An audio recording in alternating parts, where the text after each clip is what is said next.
Hello everyone, this is Shubham, MBBS second year student at RIMS. तो आज की video में हम डिस्कस करने वाले होंगे कि नीट केमिस्ट्री में जो इंपॉर्टेंट चैप्टर कौन कौन सा है, ताकि उसको हम लास्ट टाइम रिवीजन कर सकें, ताकि जो हमारा स्कोर है एक अच्छा बन सके। अप्रॉक्सीमेट 140 प्लस हमारा स्कोर आ सके नीट में, जो कि एक अच्छा खासा स्कोर होता है, राइट। तो चलिए वीडियो को स्टार्ट करते हैं।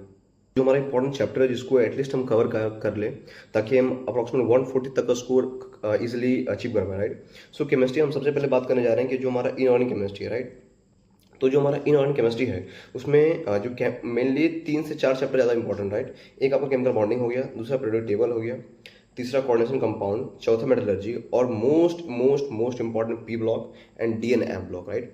क्योंकि डी ब्लॉक और एफ ब्लॉक से क्वेश्चन तो कंपैरेटिवली कम आता है, लेकिन अगर बात करें पी ब्लॉक से हमारा अच्छा खासा क्वेश्चन रिपीट होता है, राइट।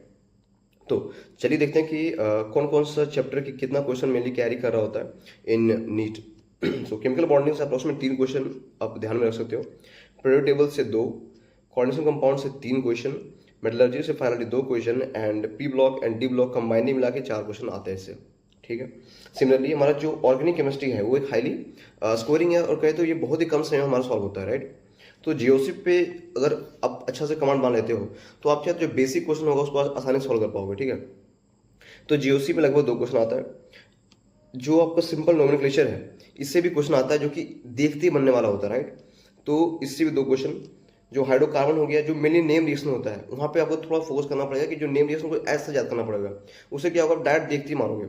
तो हाइड्रोकार्बन से 2 क्वेश्चन, और जो अमाइन चैप्टर है वो भी ज़्यादा इंपॉर्टेंट है, इससे भी तीन से दो 3 क्वेश्चन इससे भी लेकर रखो, ठीक है।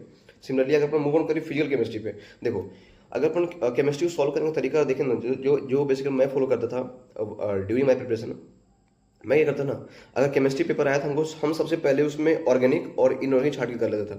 उससे क्या हुआ, मेरा जो पूरे केमिस्ट्री पेपर में बहुत सारा समय बचाता था, और जो रिमेनिंग टाइम था फिजिकल केमिस्ट्री में वो देता था। इससे क्या होता था कि जो तुम्हारी फिजिकल केमिस्ट्री है उसमें कैलकुलेशन एरर नहीं होता था, क्योंकि तुम्हारे पास इनफ टाइम है, राइट। तो उनको आसानी से सॉल्व कर देते। तो अपन बात करते हैं कौन कौन सा चैप्टर इंपॉर्टेंट है जिससे क्वेश्चन ज़्यादा आता है, ठीक है। तो मोल कंसेप्ट से अप्रोक्सीमेट 2 क्वेश्चन, एटॉमिक स्ट्रक्चर से 2 क्वेश्चन, इक्विलिब्रियम जो चैप्टर है 2 है, chemical and ionic equilibrium. Chemical और आयोनिक में से भी ज़्यादा इंपॉर्टेंट अगर पूछे तो वो आयोनिक है, ठीक है। उससे भी अप्रोक्सीमेट 4 क्वेश्चन मान के रखो।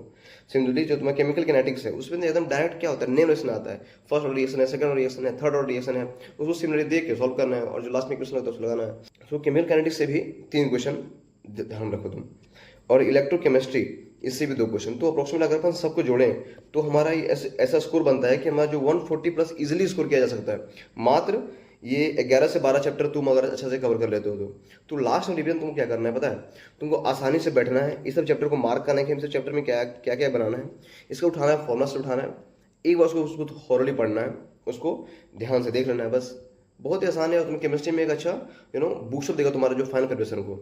So stay tune with us. इसी तरह हम हमारा फिजिक्स का भी बायो के भी लाएंगे। So thank you for all.